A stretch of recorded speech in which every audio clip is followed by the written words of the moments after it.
untuk menyiasati kebosanan itu, mungkin Mbak perlu ikut kegiatan parenting sambil membawa anak-anak Mbak. Kenapa ucapan Mbak Nabil relate banget sama semua yang aku rasain? Nama saya Lina dari Cikarang, Mbak. Saya adalah seorang ibu rumah tangga. Sejak sebelum menikah, saya pernah bekerja di perusahaan BUMN dengan gaji yang lebih besar daripada suami. Tapi waktu itu, mertua saya minta saya fokus jadi ibu rumah tangga. Alasannya dulu karena saya belum hamil, Mbak. Akhirnya saya resign demi suami sama mertua.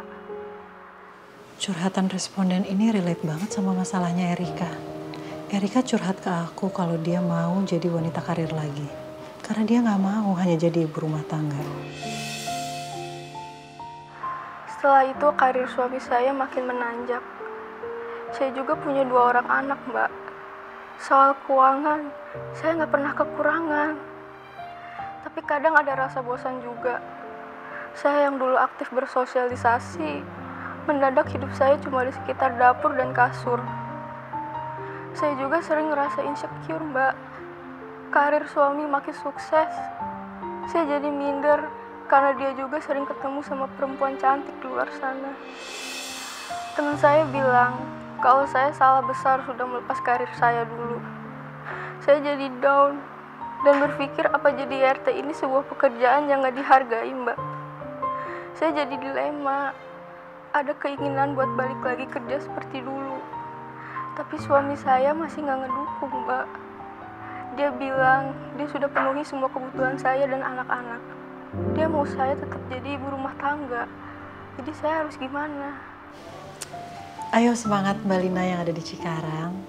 Sebenarnya pekerjaan ibu rumah tangga itu juga sebuah karir ya.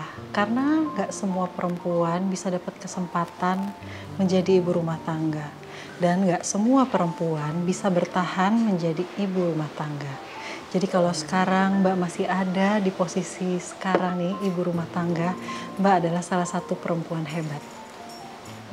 Memang sih kelihatannya agak ngebosenin ya kalau sehari-hari cuman berkutat di dapur dan di kasur.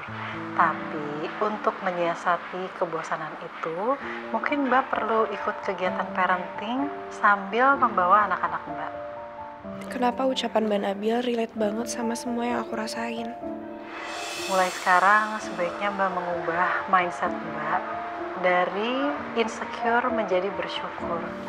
Karena karir suami Mbak pastinya akan lebih lancar karena Mbak setia mendampingi. Dan juga prestasi dari anak-anak Mbak bisa lebih baik lagi karena terus dipantau oleh ibunya. Ibu rumah tangga bukan pekerjaan yang hina dan gak dihargai.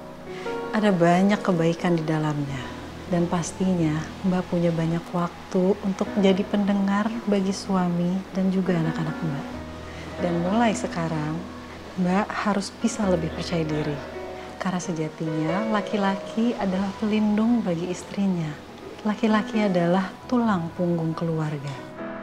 Mbak gak perlu malu hanya menjadi ibu rumah tangga. Menjadi ibu rumah tangga itu pilihan. Berbanggalah kalian, ibu-ibu di luar sana, karena bisa mendampingi suami dan juga anak-anak di rumah. Menjadi ibu rumah tangga itu sebuah pilihan, pekerjaan paling mulia dan penuh pengabdian. Mbak Nabila benar. Kalau aku jadi ibu rumah tangga, Mas Riko sama Bagas pasti keurus. Tapi gimana dengan Tasya? Kebetulan kalian udah saling kenal, jadi Tasya ini dulu teman SMA aku, sekaligus teman kampus aku juga. Cuma kita beda jurusan, aku kedokteran, Tasya farmasi. Dan kamu tahu hebatnya Tasya ini? Sekarang dia bekerja sebagai direktur di PT Medika Farma. Keren nggak? Udah deh, kamu nggak usah berlebihan muji-mujiku terus kayak gitu. Nanti yang ada lama-lama aku bisa terbang loh dari sini. Terbang ke langit. Tapi kayak bisa sih kamu daftar jadi member bidadari. Ini makin berlebihan nih. Mana ada coba bidadari yang sampai sekarang belum laku-laku. by the way, congrats ya. Kamu tuh beruntung loh. Dari sekian banyak perempuan, berjuta-juta perempuan dari Sabang sampai Merauke yang ngantri sama Riko, cuma kamu yang beruntung. Ternyata Riko tuh malah bukan hatinya buat kamu. Aku pikir tuh Riko bakalan jomblo seumur hidup. Tapi ternyata dia malah beruntung bisa punya perempuan sebaik kamu. Kalau aku dibandingin sama Tasya yang elegan dan berkelas, aku ini cuma remahan rengginang.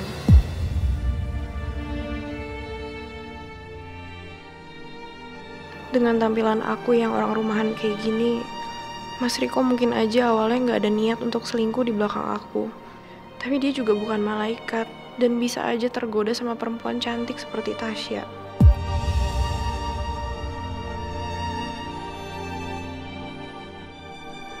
Enggak. Aku nggak boleh overthinking. Aku harus percaya sama Mas Riko. Ingat pesannya Mbak Nabila. Mbak Nabila bilang, ubah mindset insecure jadi bersyukur. Oke, sekarang aku harus jadi ibu rumah tangga yang disayang sama suami. Saatnya aku siapin makan siang buat Mas Riko.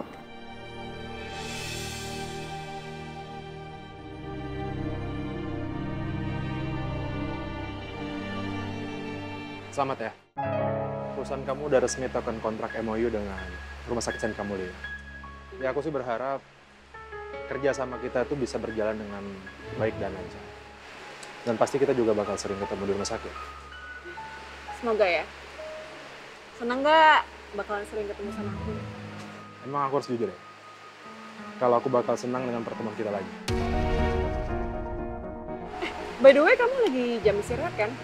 Mau aku takdir coffee break ya? Sekarang sih udah jam istirahat sih. Kenapa nggak sekalian terakhir makan? Boleh. Soalnya aku pikir kamu lagi diet. Ya biasalah. Siapa tahu biasanya dokter itu jaga pola makan, jaga kesehatan. Iya, jaga kesehatan itu kan nggak harus dengan cara diet.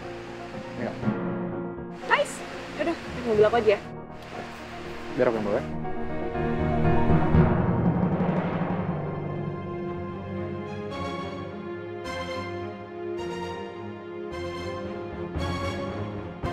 Jadi dokter Eko lagi makan siang di luar. Ya Bu, tadi dokter Iko nitip pesan ke saya, minta dihubungin kalau misalkan ada masalah darurat di IGD. Ya udah, makasih ya Sus infonya. Sama-sama Bu, kalau gitu saya permisi dulu ya Bu.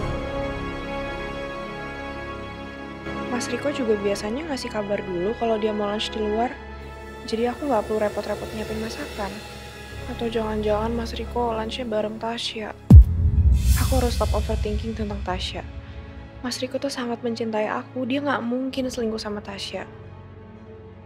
Sayang, Mas, kamu kok ngabarin aku kalau misalnya kamu di rumah sakit? bukannya kamu biasanya tahu ya, kalau tiap jam makan siang aku pasti kesini nganterin bekal. Ya kalau emang kamu nggak mau makan, aku pulang aja. Sayang. Jangan kayak gitu ya. Ini ceritanya ngambek nih. Nggak, maksud aku tuh gini loh. Maksudnya kalau kamu kesini kabarin aku nggak mau aja kamu nunggu aku kelamaan. Siapa tahu aku lagi ngurusin pasien di IGD. Senyum dong. Coba lihat senyumnya. Jangan cemburu. Tercepat keriput. Apaan sih? Ya udah, kita makan siang di ruangan aku ya. Kebetulan aku udah lapar banget nih. Bener nggak? Suara perut aku sudah berbunyi-bunyi. Nggak ada, bohong. Ada kok. Coba lebih dekat lagi. Coba dengerin pakai hati. Masih ada. Kan perutnya yang lapar, bukan hati. Oh iya. Udah. Ya.